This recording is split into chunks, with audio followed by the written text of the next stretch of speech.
Hello, this is Paul Puckridge from the Success Institute. Thanks for joining me once again today.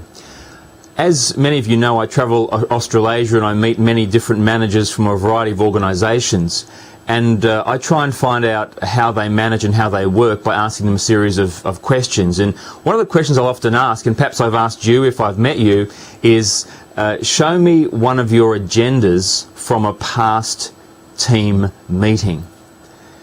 And when I've asked that question of many managers, I see a lot of strange looks. What do you mean, an agenda? Well, it's very simple, really. What do you use to run your meetings to keep them on time and to ensure that everything that you need to cover is covered? And again, after responding that way, I still see some quizzical looks. The purpose of this short video session is to encourage you to never start a meeting with your team without having a pre-set agenda that everyone in your team has prior to the meeting. So let's cover a few things in this lesson today. Why an agenda?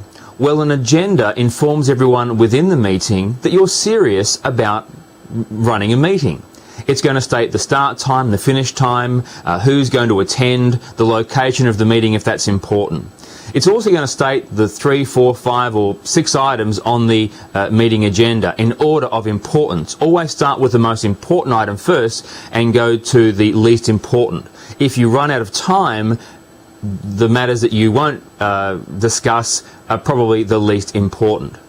By distributing this agenda to your team members, either in a paper format or by email, and emails with an attachment is probably an easier way of sending it, your team members know that firstly you're serious about this meeting.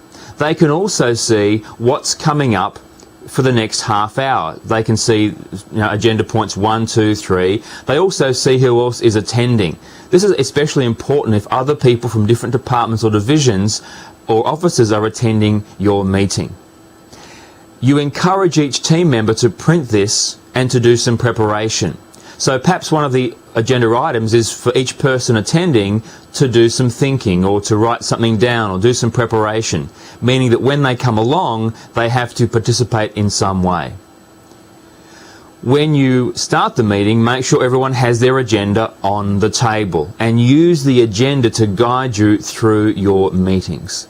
Not only is this going to ensure that your meetings start on time, finish on time and run well, it's also going to show your team members that you are a professional manager. You're someone that's interested in outcomes. You're someone that knows how to write an agenda, prioritize it and stick to it. Not a lot of managers know that. So if you can do it, it's going to give you an absolute edge. So there's my challenge. Do not have a meeting without an agenda. And if you'd like to download an agenda or find one, then send me an email, paul.puckridge@success.net.au. That's Puckridge, and I'll send you one of mine. It's very detailed. It has a lot of information. It's very simple to use, but it's going to set you apart, I'm hoping, as an excellent manager. Have a fantastic week, and I look forward to talking to you with a new lesson very soon.